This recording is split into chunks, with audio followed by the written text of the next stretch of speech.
Revenons à la distinction entre l'individu et le fidèle. Comment est-ce qu'elle se traduit? Alors, la communauté de l'Église, ça n'est pas simplement des individus qui sont juxtaposés les uns à côté des autres. Dans les systèmes étatiques, la plupart du temps, on appartient à une société, mais on va voir les choses surtout par le prisme de l'individualité, les droits de l'individu.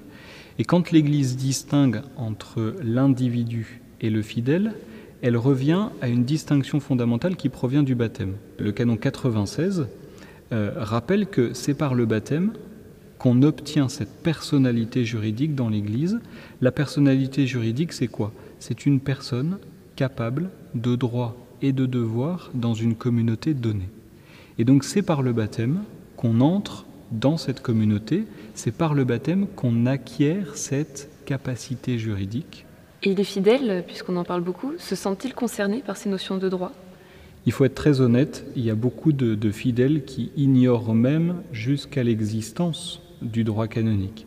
Du reste, parce que la mentalité actuelle fait qu'on est très imprégné par une certaine conception de la liberté et que donc les chrétiens ne sont pas conscients d'avoir dans l'Église des droits, mais aussi des devoirs. À quoi sont-ils tenus? Et alors ces devoirs, quels sont-ils?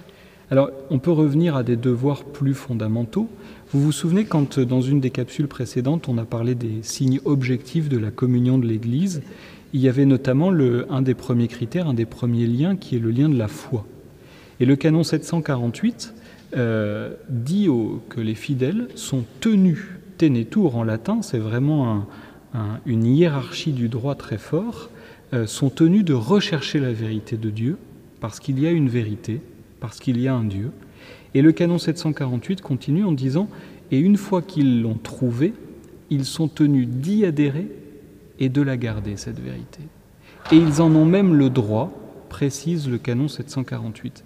Pourquoi est-ce que le canon 748 précise « ils en ont le droit » Eh bien, le droit canonique est aussi à destination de certains systèmes étatiques, c'est-à-dire qu'on voit bien qu'aujourd'hui, la liberté religieuse, elle n'est pas acquise dans tous les pays.